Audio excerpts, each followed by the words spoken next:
Hola, ¿cómo están? Mi nombre es Joel Melgarejo, soy de Asunción, Paraguay. Soy doctor en Derecho y Ciencias Sociales por la Universidad Autónoma de Asunción, magíster en Derecho Procesal por la Universidad Nacional de Rosario, juez de primera instancia en lo civil y comercial de la Circunscripción Judicial Central en Lambaré, Paraguay. Hoy compartiremos un módulo referente a una introducción del juicio ejecutivo, ¿sí? Y veríamos dentro de del contexto de este módulo las diferencias entre procesos, procedimientos, cuáles son las etapas del juicio ejecutivo, en una forma de conocer el pantallazo general, esos antecedentes que han propiciado el juicio ejecutivo, esos fundamentos que van allí en este tipo de juicios mixtos que tenemos en la legislación procesal paraguaya dentro del libro tercero. Así también nos preguntaríamos sobre los títulos ejecutivos, intentaríamos respondernos cuáles son los títulos ejecutivos que traen aparejados ejecución, como así también las acciones que se podrían realizar, tanto ya preparados o ya posterior a la preparación, o títulos que no necesitan la preparación de la acción ejecutiva, esta diferencia entre la acción cambiaria y la acción ordinaria, y también cómo podemos hacer sobrevivir a esa acción cambiaria y frente a quiénes. Vamos a hablar todo en relación a la legislación paraguaya. Tengo preparado para el efecto una presentación que quiero compartir, aparte de los materiales que tienen aquí en la plataforma a disposición. Voy a compartir con este material que se llama Juicio Ejecutivo Introducción. Este material que pueden allí compartir en pantalla. Aquí está. Bien. Vamos a estudiar y vemos que la materia de juicio ejecutivo se encuentra en el libro tercero del Código Procesal Civil. Este libro tercero que llamativamente no se encuentra dentro de aquellos otros que avisoramos en el libro cuarto que también son juicios especiales. Porque el juicio madre dentro del Código Procesal Civil es el juicio ordinario que se encuentra en el título, en el libro 2. En el libro 2 encontramos al juicio ordinario que llamativamente también aquellas normas que no se encuentran especificadas en el libro 3 del juicio ejecutivo pueden ser o son suplidas por el libro segundo, que es del proceso ordinario. Por ejemplo, cómo se tramitan los recursos. Los recursos directamente para su trámite individualizamos y vemos que se encuentran desarrollados en esto que es el libro segundo, no así en el libro del juicio ejecutivo, porque no tiene esta particularidad en su desarrollo. Así también vemos dentro de este análisis que vamos a ir realizando, debemos entender el antecedente del juicio ejecutivo. ¿Qué persigue el juicio ejecutivo? ¿Para qué el juicio ejecutivo? Si decimos ejecución dentro de la voz castiza, significa acción o realizar o la realización de algo. Es generar un hecho. Llevada al derecho, esa definición castiza, podemos decir que la palabra tiene un significado mayor, que significa hacer algo para constreñir a alguien, a realizar algo, a dar algo. Constreñir es la obligación por fuerza de hacer algo. En el caso del juicio ejecutivo no es otra cosa que constreñir al pago de una deuda. No se estudia otra cosa, es el pago de una deuda. La pretensión y la finalidad es que por medio del juicio ejecutivo se consolide el pago de una deuda. Esta definición viene en las institutas, ¿sí? Que la idea de constricción y decía en las institutas es la obligación, es el vínculo mediante el cual una persona llamada acreedor puede constreñir, utilizar la fuerza, ¿sí? ¿Sí? A otra llamada deudor a la realización de una prestación determinada. En este caso, constreñir al cumplimiento de esa obligación determinada por un título ejecutivo, por un título ejecutivo. Si nosotros vamos a los antecedentes, podríamos encontrar en los libros de derecho procesal que lo único que anteriormente se podía ejecutar, lo único que anteriormente era objeto de ejecución, eran las resoluciones judiciales, eran las sentencias judiciales declarativas de conocimiento que daban una obligación de hacer. Tenían una condena de dar. Con el trajín del tiempo, viendo esto que se denomina el ámbito económico del derecho, ver la posibilidad de agilizar las transacciones económicas, el derecho ha tenido un desenvolvimiento que ha forzado a que nos apartemos no solamente de esas resoluciones judiciales para la ejecución, sino que veamos otros instrumentos, a que llamamos títulos ejecutivos, dándole la posibilidad que tengan la misma validez o la misma fuerza que la sentencia judicial para que la misma sea cumplida. Y esto mirando directamente al ámbito de los negocios. No se mira otra situación. Se mira directamente el aspecto económico, que una persona cumpla con la prestación de dar suma cierta. Y en caso de no hacerlo, es constreñirlo por medio de la fuerza que da el proceso judicial para poder realizar. El proceso ejecutivo es un proceso rápido, simplificado, mucho más simplificado que el ordinario, pero llamativamente en nuestro sistema tiene una etapa de conocimiento, tiene una etapa donde se permite de que se ejercite la defensa y el juez pueda hacer caso o no a esos elementos de defensa. La instrumenta la confesionata, confesión del deudor ante un juez, que en ciertos títulos ejecutivos le dan la fuerza de validez para que la misma constituya un título ejecutivo. Si nosotros nos ponemos a pensar en esto que dice el programa de estudio, que es la diferencia entre proceso y procedimiento, vemos que el proceso, si bien es cierto, es el desarrollo de todas las etapas de aquel método de debate dialogal para llegar a una sentencia, lo cual observamos en una etapa del procedimiento ejecutivo, pero vemos que posterior a ello la finalidad es otra. La finalidad específica y el trajín de este proceso ejecutivo es sumario, es reducido, no es amplio como el proceso ordinario. No es amplio como el proceso ordinario, es reducido. Desde la intimación de pago, haciéndole saber, que vamos a ver las etapas de la intimación de pago, donde se le hace saber de que se inició el juicio ejecutivo para que él mismo pague su deuda en caso de aceptarla y tenerlo en ese momento, habiendo ya un título ejecutivo previo, ¿sí? Se da la posibilidad del conocimiento, que es la posibilidad del proceso, que da la posibilidad al derecho a defensa. ¿De quién? Del deudor. Así podemos decir que el objeto del proceso de ejecución es obtener una resolución judicial de fondo que imponga al demandado una cierta situación jurídica y cuyo incumplimiento será el que determine la apertura de una verdadera ejecución. ¿Sí? Tenemos la etapa de conocimiento, la sentencia, que conocemos como es aquella sentencia de llevar adelante con los textos como la sentencia de remate, y luego de tener esa sentencia nos lleva a la verdadera ejecución. Nos lleva a la verdadera ejecución. Por eso dicen que el proceso ejecutivo es un proceso mixto. Tiene una etapa de conocimiento donde se da el proceso y luego una etapa monitoria, ¿sí? Una etapa monitoria y de ejecución misma.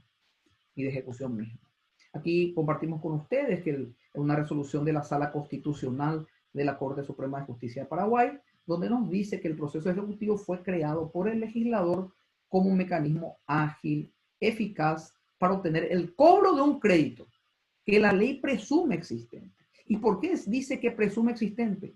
Porque el título ejecutivo, ¿sí? controlado por el juez,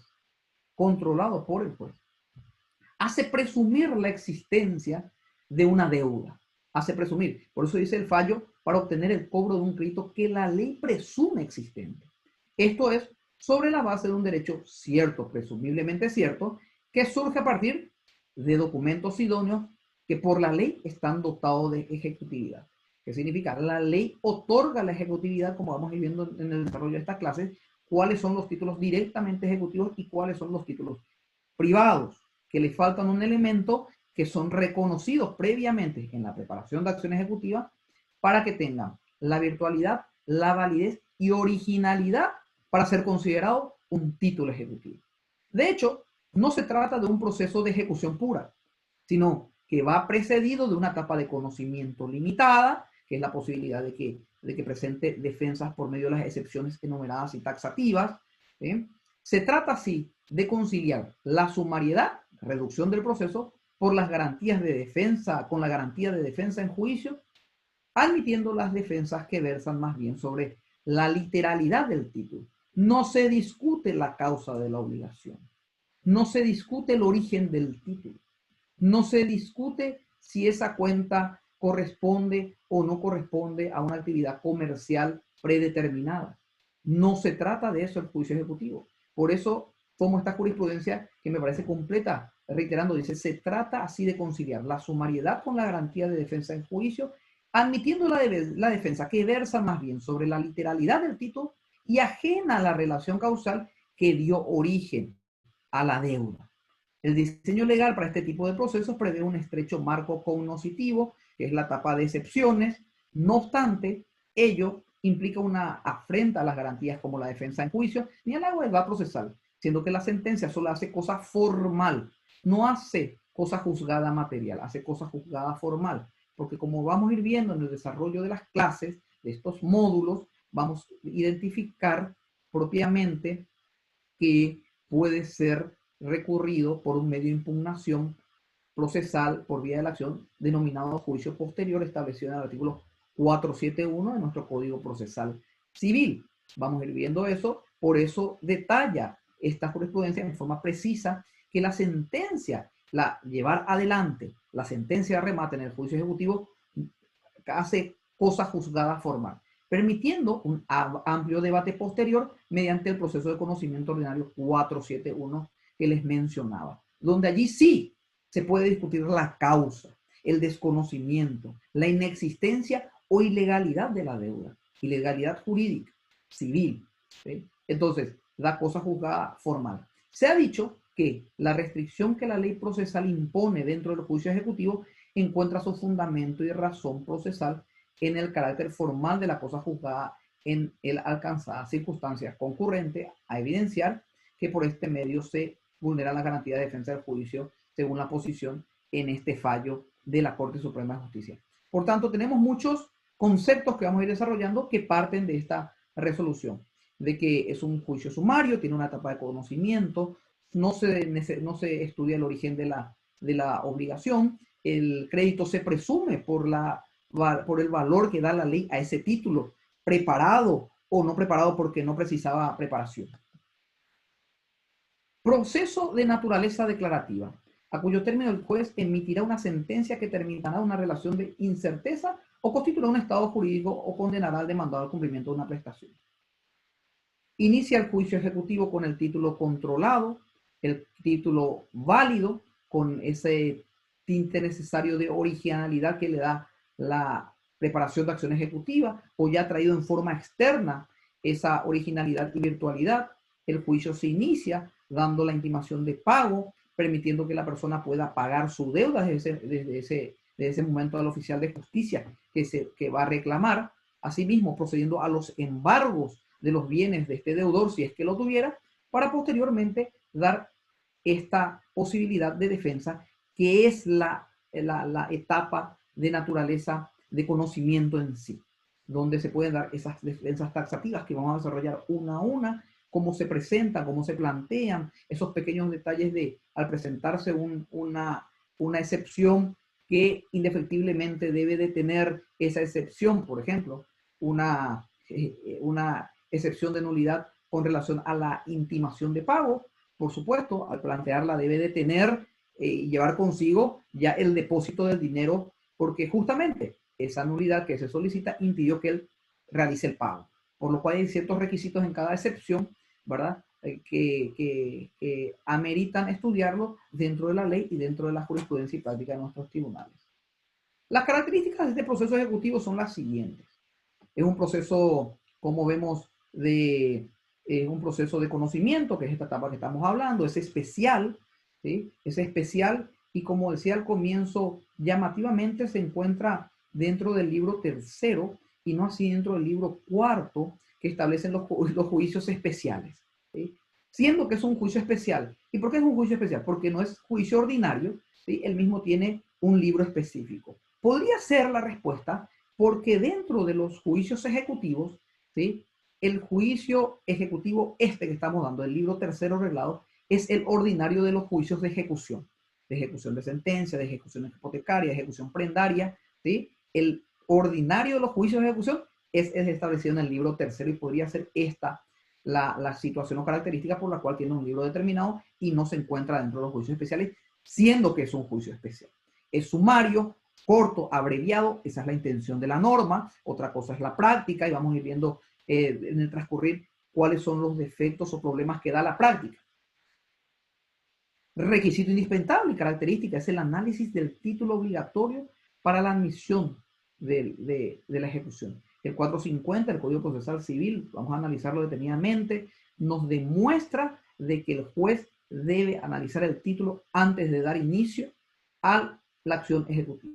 Lo debe hacer. ¿Por qué? Porque podría darse, ya que vamos a ver también un tema de las notificaciones y el domicilio, que no se puede realizar la intimación. Hay que hacer otra notificación conforme al 451, última parte. Luego de hacer esa notificación, se vuelve a hacer la notificación de excepciones. No se presenta para promover excepciones. Directamente la coerción, ¿sí?, se da allí con la sentencia, por lo cual el juez no puede caer en el problema de que por no presentarse al juicio ejecutivo, el deudor se haya llevado adelante un juicio, una sentencia coercitivamente de un título que no traía aparejada ejecución. Por eso la ley le obliga, no es que faculta, le obliga al juez a estudiar el título antes de dar inicio al juicio ejecutivo. Títulos para el proceso de ejecución, la sentencia declarativa de condena, ¿sí?, esa sentencia declarativa de un juicio donde se establece una condena de pagar, de dar sumas de dinero, ¿sí? Eso es un título ejecutivo, y nos dice también la jurisprudencia y la doctrina la posibilidad de constricción se otorga como consecuencia lógica e inmediata de aceptarse que a raíz de la sentencia judicial existe un derecho cierto declarado en documento fehaciente. Sentencia. ¿Sí? Estamos hablando de un derecho cierto declarado en documento fehaciente que tiene que tener los mismos elementos del título ejecutivo, que significa vencimiento, deuda líquida, ¿sí?, y que nos necesita un plazo o condición para el cumplimiento. Sentencia declarativa de condena. Segundo, títulos ejecutivos extrajudiciales, que estos se dividen en convencionales y administrativos. Los convencionales son los que se dan por acuerdos de parte. Cheques, pagarés, facturas, contratos privados, ¿sí?, contratos de alquileres. Hoy en día tenemos el factory con la nueva ley que también vamos a desarrollar, ¿sí?, la factoría, ¿sí?, el nuevo carácter que tiene la factura conformada como título endosable, que pasa a ser un título de crédito hoy en día con esta nueva ley de factoría. Entonces tenemos allí títulos ejecutivos extrajudiciales convencionales. Extrajudiciales porque nos salen de un proceso judicial que era la matriz de los juicios ejecutivos, como habíamos desarrollado al comienzo. Luego tenemos administrativos. Los administrativos son aquellas que la ley establece a un órgano ejecutivo o un órgano administrativo del Poder Ejecutivo que pueden dictar o librar títulos autogestionados. Pueden, mediante una ley propia, pueden dar nacimiento, pueden crear títulos ejecutivos. Entonces tenemos, ¿cuáles son los títulos para el proceso de ejecución? 3. La sentencia declarativa de condena. Segundo, el título ejecutivo extrajudicial, que se divide en convencional, acuerdo de partes, y administrativos autorizados por ley para que este órgano o ente pueda dictar sus propios títulos autogestionados. La sentencia de condena, resultado de un proceso de conocimiento, ejemplo, hacer lugar a la demanda de cumplimiento del contrato y en consecuencia condenar al demandado a pagar la suma de 100 millones dentro del plazo de 10 días hábiles más intereses. ¿Qué nos dice esta sentencia? Es una sentencia que constriñe a su cumplimiento, una sentencia de condena. Se puede constreñir al deudor si en el plazo de 10 días, aquí está el plazo, se cumplen los 10 días, el título tiene vencimiento, ¿sí?, más intereses, tiene una suma líquida, por lo cual puede ser exigible como título ejecutivo. Toma fuerza de título ejecutivo al tener el vencimiento. Es un título propio, es un título autónomo. Alvarado Belloso nos dice, tocando la doctrina, que los requisitos del título ejecutivo deben ser una resolución judicial consentida o ejecutoriada, ¿sí?, consentida o ejecutoriada, que contenga una condena a realizar alguna prestación susceptible de ejecución, dar suma de dinero, suma líquida. C, que en caso de imponer una prestación de dar, la deuda sea líquida o al menos liquidable, que eso se prepara, si es que no es liquidable, tiene que estar preparado. que el plazo otorgado al efecto en dicha resolución esté vencido, se le haya dado la posibilidad de pagar en tal plazo y se venza y exista mora, significa eso. Exista mora. Al existir mora, ¿sí?, se dan los requisitos de efectos de esa resolución, de ese título, resolución. Que la parte interesada incoe el procedimiento del caso mediante la deducción de la corriente de pretensión. Los títulos extrajudiciales, los reconocidos o declarados auténticos, equivalen a una sentencia. La matriz es la resolución de condena. Las derivaciones de hoy en día del juicio ejecutivo son estos: títulos extrajudiciales, reconocidos o declarados como auténticos, que equivale a una sentencia. Estos convencionales son los pagarés, el cheque, el contrato, la factura. Y los administrativos son certificados de deudas expedidos por ejemplo, IPS, aduana, BNF y otras entidades dentro del Estado que la ley le posibilita que dicten sus propios títulos autogestionados. Ahora bien, ¿qué es la acción cambiaria? ¿Qué es lo que nos posibilita la acción cambiaria y qué tipo de acciones es la acción cambiaria? Nosotros conocemos al juicio ejecutivo.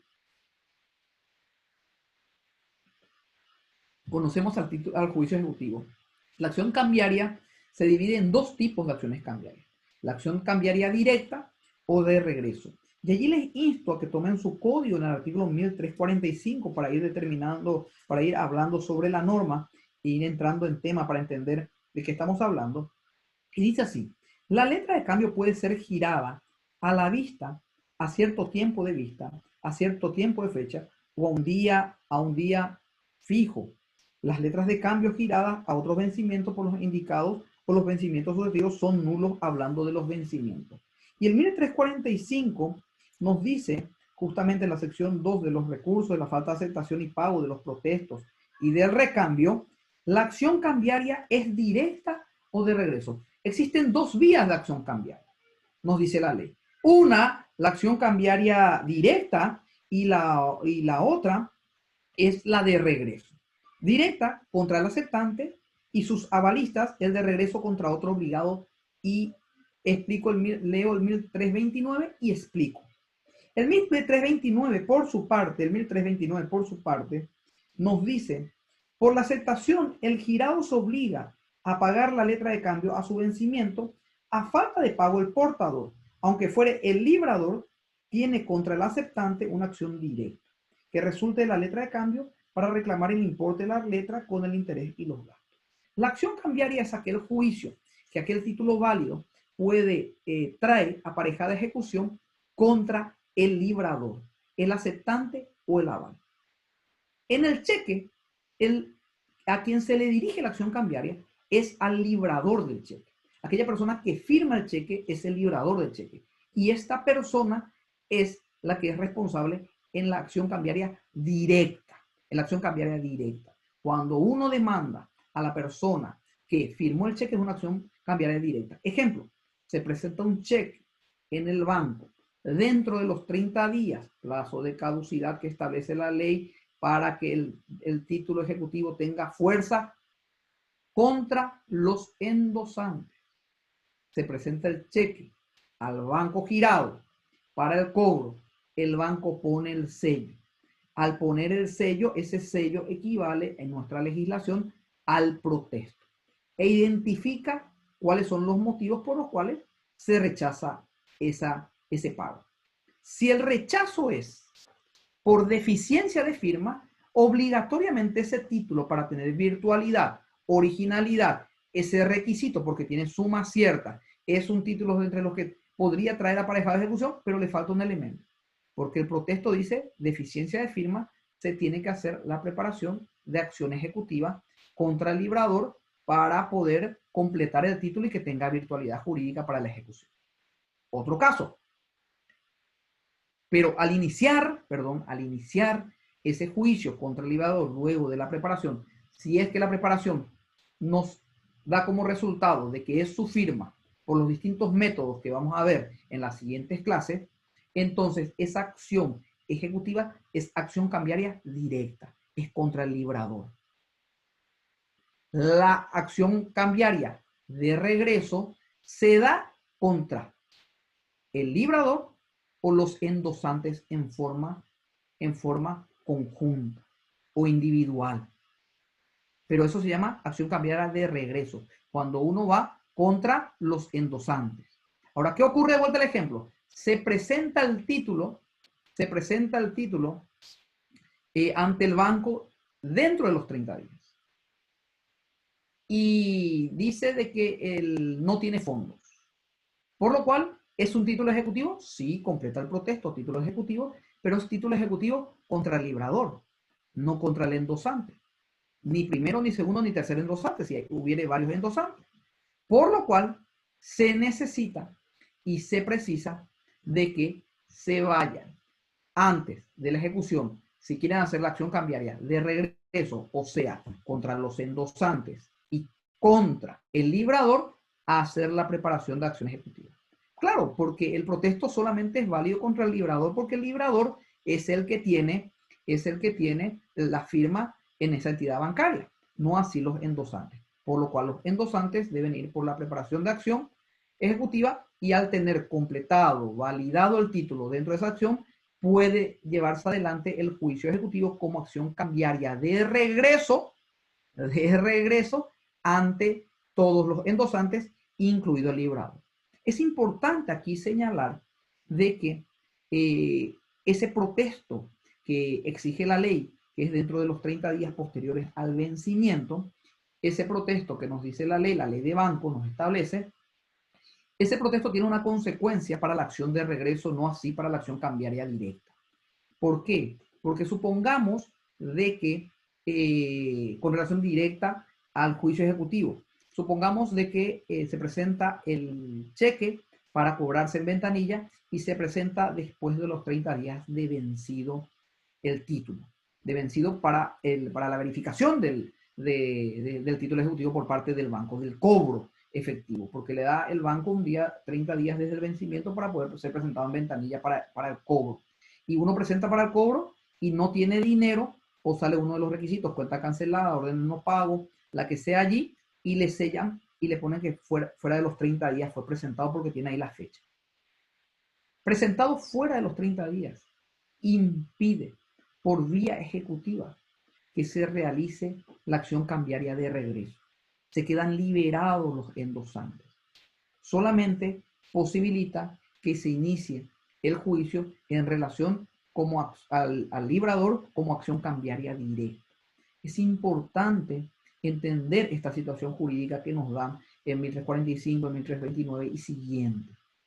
Nos demuestra de que la acción cambiaria, que es la acción ejecutiva, se divide en dos formas y tiene sus particularidades y peculiaridades para poder demandar al librador o a los endosantes. Sobre todo hablo en términos sencillos en el cheque, porque luego hay otros títulos y otras letras de cambio que necesitan, que sí se pueden dar la figura del girado, del aval, ¿sí? Que son figuras donde cambia el grado y la forma de ejecución. Pero para no hacer complicada la charla, el curso, hablamos del cheque. Resumiendo, acción cambiaria, directa o de regreso. La directa es contra el librador, ¿sí? Aceptante o aval.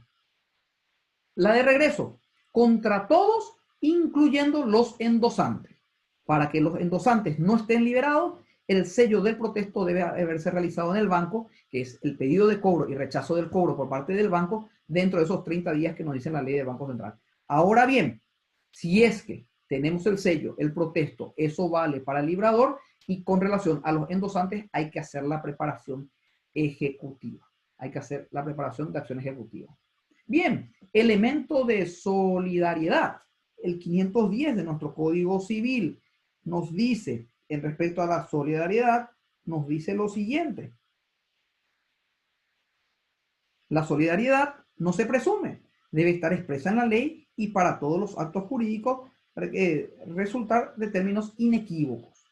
En consecuencia, el 825 del Código Civil paraguayo nos dice asimismo, son obligaciones del locatario y aquí se encuentran las obligaciones también solidarias en caso de sublocar el inmueble. Pero así también tenemos en 1350 que podemos echar echar ojo o mirarlo, que nos dice, todos los que hayan girado, aceptado, endosado o avalado una letra de cambio, cheque, están obligados solidariamente hacia el portador.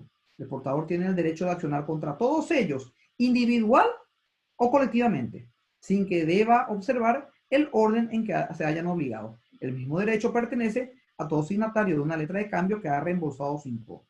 La acción intentada contra uno de los obligados no impide la acción del portador contra los otros, aunque sea posterior al que ha ido demandado en primer término. Bien, aquí nos muestra el 1350 de que toda persona que se ha hecho responsable sobre ese título, cheque, responde solidariamente. Pero atiendan, en el juicio ejecutivo, conforme a la particularidad, la acción cambiaria directa o acción cambiaria de regreso. Ahora bien, solamente existe la acción cambiaria por medio del juicio ejecutivo. Solamente el juicio ejecutivo es el portador o el portaestandarte de la acción cambiaria. Es una buena pregunta. Es una pregunta que había compartido con un magistrado que quitó una resolución para mí brillante, nunca antes vista, que es el doctor Hugo Garcete, el cual tenía en su estudio un juicio ordinario, no un juicio ejecutivo, un juicio ordinario dentro de las condiciones del artículo 1801. Y el juicio era el siguiente, era un juicio de promesa de pago. El 1801 dice la promesa de pago o el reconocimiento de una deuda, exime a aquel a favor de quien se la otorgue de probar la relación fundamental. Atiendan bien lo que dice esta norma. Repito, aquí dice, la promesa de pago o el reconocimiento de una deuda, en este caso la promesa de pago era el juicio, exime a aquel a favor de quien se le otorgue de probar la relación fundamental. Al decir que no se prueba la relación fundamental, estamos hablando del motivo, el fundamento, la causa de la obligación. Pero este juicio de promesa de pago se hace en forma de juicio ordinario. Es un juicio ordinario y no un juicio ejecutivo. Promesa de pago es un juicio ordinario, pero no se discute en este juicio la relación fundamental, ¿sí? La causa. La existencia esta se presume. ¿Por qué? Por el documento que se ha presentado, ¿sí? Que tiene que ser reconocido también en el juicio ordinario. Para que la promesa se convierta en causa de la obligación, debe consignársela por escrito. Si no está por escrito, entonces, si esta promesa que se encuentra por escrito, ¿sí? Que se encuentra por escrito, para que se convierta en causa, debe estar consignada por escrita la obligación causal. Pero, ¿qué ocurrió? Hicieron un juicio ordinario pidiendo la promesa de pago. La promesa de pago es uno de los requisitos del pagaré. Por lo cual nos preguntamos, ¿es una acción cambiaria este juicio ordinario de promesa unilateral? Y sí, es una acción cambiaria. Y si es una acción cambiaria, ¿por qué? Porque igual que la acción cambiaria directa y de regreso, no se estudia la causa de la obligación.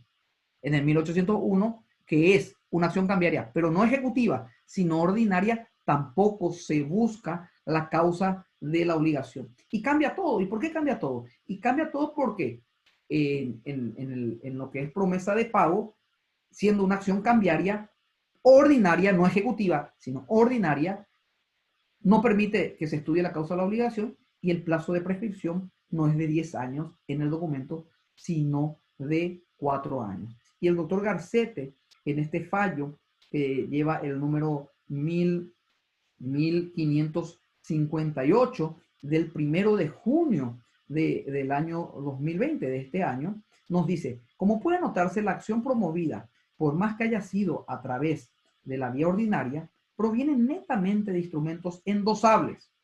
Y el endoso realizado fue al portador, ¿sí? La parte actora no refiere mención alguna de la causa de la obligación que precede a la firma del documento obligacional. No señala la existencia de un contrato en particular. Si bien el documento, al considerarse una promesa de pago, hace presumir la existencia de la relación fundamental, ¿sí? Eso dice la norma, ¿sí? Y exime de la prueba de la parte actora al respecto, por habérsela consignado por escrito, salvo prueba en contrario. Todo ello no implica que la acción no sea cambiaria, debiendo dejarse en claro que el hecho de que se escoja la vía ordinaria para el reclamo del crédito, esto no implica que la acción promovida en tal sentido no sea de naturaleza, que la acción promovida no causal, ya que puede también ejercerse la acción cambiaria por la vía ordinaria. Así como una acción ejecutiva puede llevar adelante un título causal, como el caso de los contratos bilaterales preparados, convirtiéndose conforme al artículo 443E del Código Civil paraguayo. Por tanto, traigo este ejemplo para entender. La acción cambiaria puede ser directa y de regreso, pero se puede ejecutar en el juicio ejecutivo o en un juicio ordinario. ¿Sí? Espero que quede claro. La acción cambiaria, directa o de regreso, directa contra el librador, el girado, el aval o el aceptante, directa, o también contra los endosantes, de regreso, con todas esas prerrogativas que hablamos rápido, que conversamos rápidamente. ¿Sí? El de regreso hace la solidaridad, la cambiaria directa, tienen sus particularidades de quién es el primero y quién es el segundo responsable, pero también, si bien es cierto, eso se hace por vía ejecutiva, no obsta que se pueda hacer por procedimiento ordinario, ¿sí? Libro segundo, proceso general amplio, y viceversa, algunos títulos que tienen causa también pueden hacerse por el vía ejecutivo siempre y cuando sean preparados previamente. Bueno, dando estas particulares, que es parte de esta introducción, de este módulo de juicio ejecutivo, hablamos de otras alternativas. Las alternativas fuera de la ejecución, fuera de la acción cambiaria, ya sea directa o de regreso, hay otras alternativas como la extracambiaria, que es la resaca, ¿sí? La resaca que causaría risa este término, pero este término resaca se da dentro de la función de que uno puede ir junto al deudor y extraprocesalmente, fuera de un proceso, puede pedir que le dé un nuevo título de crédito, un nuevo cheque, un nuevo título de crédito, con intereses y gastos ya establecidos, y así era el modelo del título de crédito que se reclama, y administrativamente generar un nuevo compromiso de pago. Eso se llama resaca. Pero también hay otras alternativas, si no es la vía ejecutiva, que es el de enriquecimiento, ¿sí? Sin causa, y el de la causa que se estudia en un juicio ordinario, ¿sí? La causa en el juicio ordinario. Esas son otras alternativas, además de la acción cambiaria. Un tema que es transversal a toda la preparación de acción ejecutiva, el juicio ejecutivo en sí, es la prescripción y la caducidad. ¿Y a qué nos referimos con la prescripción y la caducidad? Bien, vamos al 1356 del Código Civil, porque estamos hablando nosotros de la caducidad y prescripción civil, no estamos refiriéndonos a la caducidad procesal que se encuentra en el Código Procesal Civil, que tiene sus particularidades, que también hace al derecho, que se encuentran en días hábiles. Nosotros estamos ante la caducidad, la caducidad civil, no caducidad procesal. El artículo 1356 nos puede graficar esta idea de la caducidad en materia civil, donde ambos nos da una confusión, porque tanto la prescripción como la caducidad hace al no ejercicio del derecho, ¿sí? Pero ¿de qué derecho estamos hablando? Pero el no ejercer el derecho, ese plazo no ejercido, tiene una consecuencia de caducidad o una consecuencia de prescripción. Tratándose, como dice el 1356, dice, caducan los derechos del portador contra el endosante, contra el librador y los demás obligados, a excepción del aceptante, después de la expiración de los plazos fijados, para la presentación de una letra de cambio a la vista, a un cierto tiempo de vista, para formalizar el protesto por la falta de aceptación de pago, para la presentación de cobro de la letra en la cláusula retorno sin gasto, si la letra de cambio no es presentada para la aceptación en el plazo establecido por el librador, el portador pierde el derecho de ejercer la acción de regreso. Es lo que hablamos antecedentemente. 30 días para presentarlo, si no se pierde la acción de regreso. No por un antojo, sino porque el 1356 hace caducar el plazo, hace caducar el derecho. La falta de ejercicio del derecho de ir a cobrar la deuda o pretender cobrar la deuda al banco girado presentando el cheque, ¿sí?, dentro de los 30 días, hace caducar la deuda. 1356. ¿Y cuál es la consecuencia? Pierde el derecho de ejercer la acción de regreso. Pierde el derecho. Sea por falta de pago, por falta de aceptación, salvo si resulta los términos del título librador, entendido, eso merece tan solo la de garantía de aceptación. ¿Sí? Si en algunos endosos se ha fijado un plazo para la presentación, solo puede prevalecer de él el endosante que lo estipuló. Lo que vemos aquí es que el plazo de caducidad es más corto que el de prescripción, hace al derecho en sí y lo elimina totalmente sin posibilidad, lo elimina, excluye. Uno ya no puede ejercer la acción de regreso, ni ejecutivamente ni ordinaria. Termina el derecho, se extingue el derecho aplicándose la caducidad. Y taxativamente en 1356 te da esas condiciones, ¿Por qué no puedo hacer la acción de regreso? Porque tenía esos 30 días para presentar e intentar el cobro, ¿sí?, es un plazo de caducidad. Y al no ejercerlo, se extingue el derecho. A diferencia del plazo de prescripción, que podemos encontrar en el artículo 661 y otros, donde tenemos determinado aquí en el Código Civil cuáles son los plazos de prescripción que se encuentran acumulados en una misma, en un solo apartado, que es la sección cuarta de los plazos para la prescripción. No así la caducidad, que se encuentra dispersa en distintas instituciones jurídicas dentro del Código Civil. El 661 prescribe por 4 años las acciones, ¿sí? Las acciones provenientes de cualquier instrumento, es el numeral C, de cualquier instrumento endosado al portador, salvo disposición de las leyes. El plazo comienza a correr en los títulos a la vista desde la fecha de emisión y en los de plazo desde su vencimiento. Y el vencimiento es mora. Desde el día siguiente de su vencimiento empieza a generar mora y ese es el plazo a contar. El plazo de prescripción para estos instrumentos endosables o al portador, títulos, es de 4 años para ejercer la acción cambiaria. Bien, tipos de proceso de ejecución podemos encontrar en el libro tercero del juicio ejecutivo, que es la madre de los juicios ejecutivos. También podemos encontrar luego de los juicios especiales, la ejecución hipotecaria, la plenda, la obligación de dar cosas muebles, la ejecución de resoluciones judiciales nacionales y extranjeras, ¿sí? Pero dentro de los juicios, los tipos de procesos de ejecución, el juicio ejecutivo es el proceso ordinario de estos juicios especiales, podríamos llamarles. El artículo 439 del Código Procesal Civil nos dice: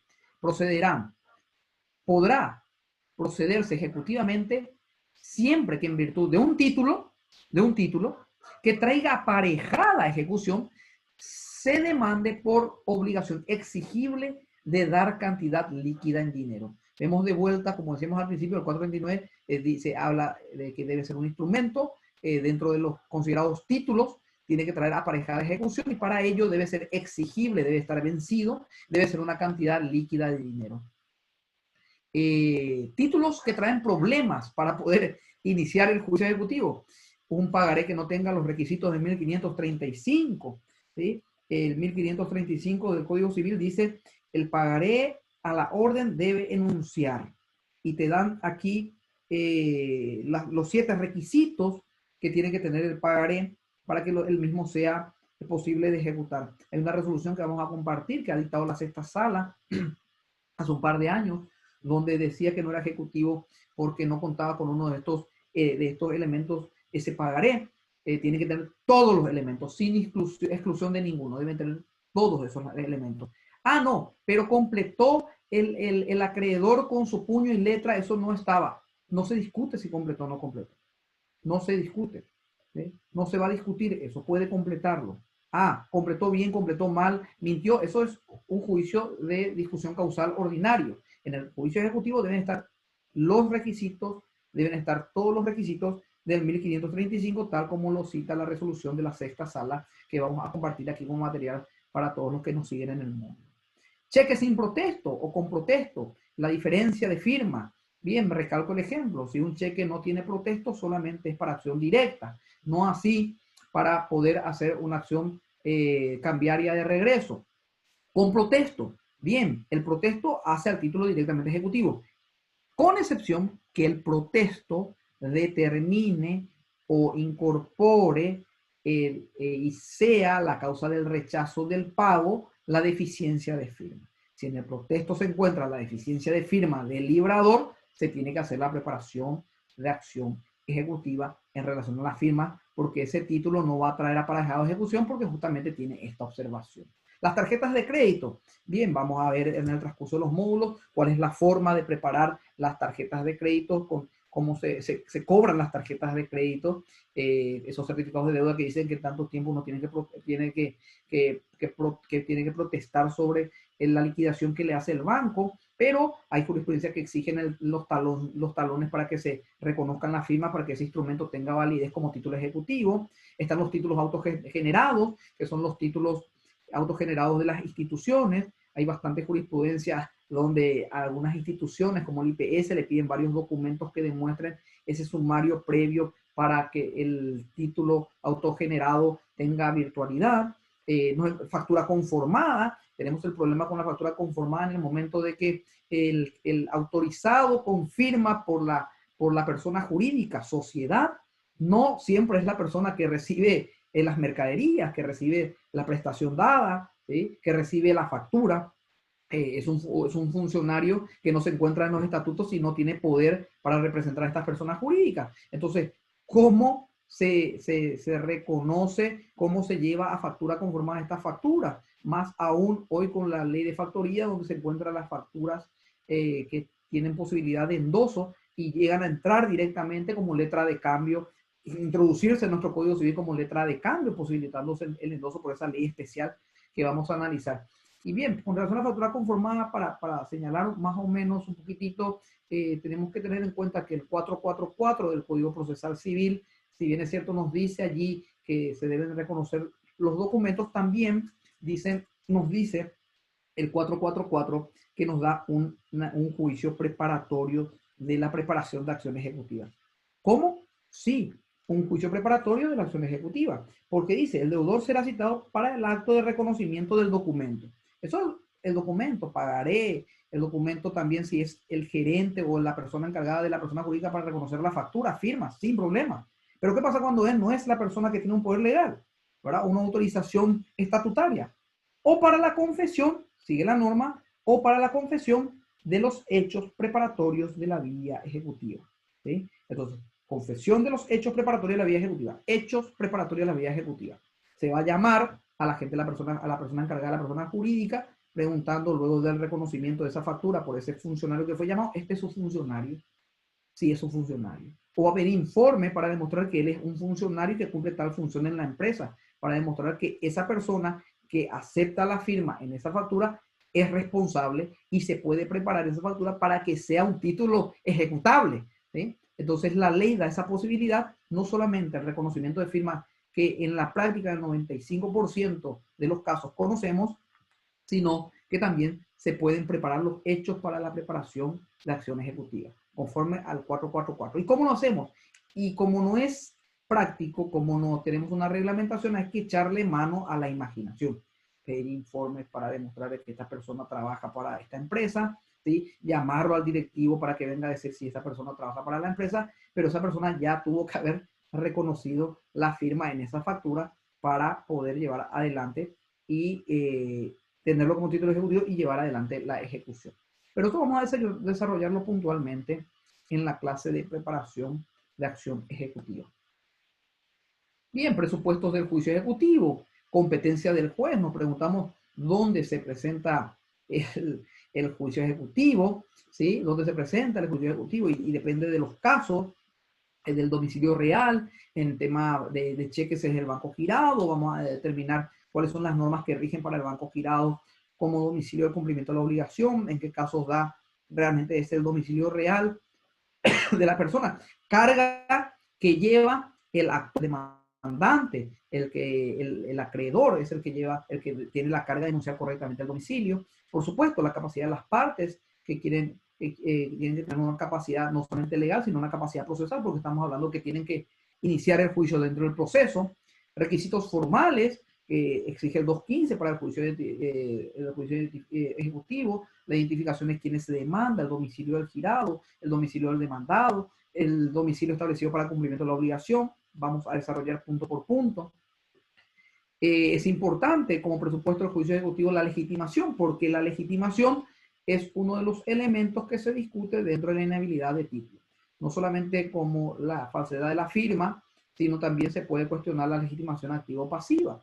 El endoso en blanco, cómo se hace el endoso en blanco, quiénes son responsables por el endoso en blanco, ¿sí? Cómo se hace un endoso con un endoso, si el endoso en blanco puede encontrarse una adenda al documento, cómo se practica la adenda al documento ejecutivo, al título pagaré, que puede tener una adenda por escribanía para poder hacerse responsable una persona o un sujeto de la deuda, cómo se hace eso, los pagos que se han hecho, si es una deuda mayor y la menor, dónde se registra. Bien, otro presupuesto es la exigencia de la existencia de título ejecutivo, obligación de dar sumas líquidas, sumas de dinero, total o parcial, conforme al 1535, que nos dice que el título, además de que presentar ante un juez competente, de que las partes tengan capacidad, tengan legitimación, tengan todos los requisitos del 215, el título debe determinar la obligación de dar suma líquida de dinero para poder ser un título ejecutivo. Debe ser una obligación exigible, con plazo vencido, estado en mora, sin condición conforme al 439 que citamos. Este proceso ejecutivo es de carácter mixto el que tenemos, es de conocimiento limitado y luego una ejecución. Su objetivo, como dijimos y recalcamos, es hacer efectivo el cumplimiento de una obligación documentada en títulos extrajudiciales, sean convencionales administrativos o sentencias dotados de fehaciencia o autenticidad, ¿sí? De autenticidad. Las etapas. La primera etapa de la estructura del proceso ejecutivo se da en la demanda, que requisitos indispensables como la intimación de pago, embargo, citación para defensa. Vamos a ir viendo de la intimación de pago, el embargo que hay que hacer 451 íntima parte, hay que volver a notificar si es que la persona no fue intimada porque no se encontraba en el domicilio y comunicarlo embargado, ¿sí? Hay que hacerlo. Cómo se cita para la defensa, para las excepciones, que es la defensa. La segunda etapa de la estructura del proceso ejecutivo es la oposición de defensas propiamente. Si esa notificación tiene que haber pedido de parte para que inicie la ejecución o es directamente obligación del juez si es que no presenta las defensas necesarias el deudor. El plazo de caducidad dentro de ese procedimiento, de ese proceso de conocimiento también vamos a individualizar y vamos a verlo. La sentencia de remate, la sustanciación de los recursos, qué es lo que se puede recurrir, qué no se puede, no se debe recurrir, qué se puede conceder, qué no se debe conceder, y una etapa tercera que es la de cumplimiento, que es la ejecución de sentencia en sí. Esta es la estructura del proceso ejecutivo y todo esto es lo que vamos a desarrollar en los diversos módulos, esa es la intención. El inicio del juicio, análisis del título, una suficiencia, tiene que tener una integración del título,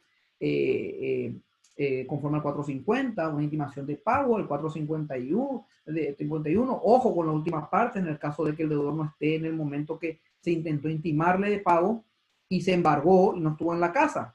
Hay que intimarlo por cédula si no lo hace el oficial de justicia, 451, última parte. Una pregunta que nos hacemos siempre, ¿constituye la admisión del juicio ejecutivo una sentencia anticipada? ¿Sí? No, porque lo que da la admisión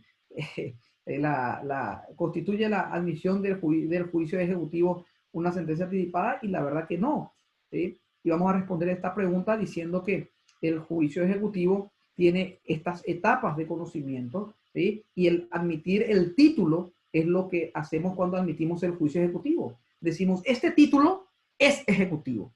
Este título trae aparejada ejecución. Este título tiene todos los requisitos ya estudiados por el juez en una preparación de acción, diciendo, ahora tiene este documento privado, tiene la virtualidad de ser ejecutivo, y luego el juez ya ha estudiado los requisitos del 450, título ejecutivo en su diversidad, ya sea judicial, ya sea convencional, ya sea administrativo, y al hacer ese estudio el juez dice, admito el juicio ejecutivo, por lo cual no es una sentencia, por lo cual no es una sentencia, es justamente un control de admisibilidad de incoar, iniciar ese proceso llamado proceso ejecutivo. El proceso ejecutivo, dijimos que no hace sentencia, no hace cosa juzgada material, sino formal, por eso da la opción del juicio ordinario posterior 471 que también vamos a desarrollar. Trámites irrenunciables, la intimación de pago, la citación de oponer excepciones, ¿sí? Y la sentencia, son trámites irrenunciables. Por eso vamos a hacer hincapié de vuelta 451 en última parte. Fue el oficial de justicia para embargar e intimar y no estaba la persona, el deudor, para poder hacerse efectiva la intimación de pago. El 451 en última parte dice que, tenido el informe del oficial de justicia y no estando presente el deudor para la intimación de pago, debemos notificarle la intimación y lo embargado. La intimación y lo embargado. Causas de la obligación. No se puede estudiar la causa de obligación en un juicio ejecutivo. Debe ser rechazada las excepciones que se funden en inexistencia o falsedad de la causa, porque eso amerita otra discusión. Está el juicio posterior u otro tipo de discusión para el efecto. La citación para oponer excepciones, que es el traslado, vamos a ver cómo se da, la facultad otorgada al demandado, el derecho a la defensa, cuáles son las formas de ejercerse, ¿sí? La particularidad de cada una de esas excepciones y esos medios de defensa.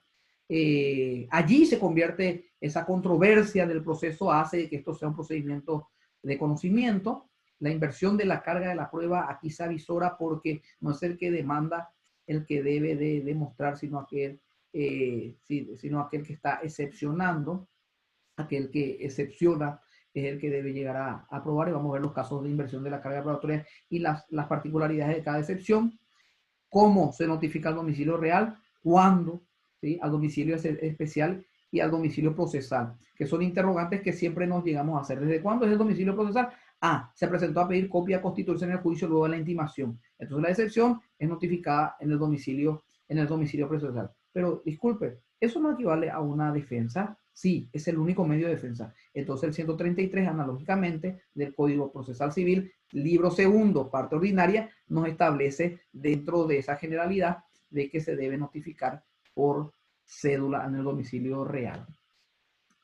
Bien, las excepciones oponibles, la incompetencia, falta de personería, litispendencia, falsedad o inhabilidad de título, la prescripción, pago documentado, compensación, quita, espera, remisión, novación, transacción, cosa juzgada y nulidad que se encuentran en el Código Procesal Civil dentro de esta parte especial, juicio ejecutivo como medio de defensa, estas excepciones, pero también se puede plantear la excepción de inconstitucionalidad, ¿sí? Vamos a poner fallos en cada uno de estos puntos para poder compartir las posiciones jurisprudenciales y hacer un contraste con la norma para la correcta aplicación.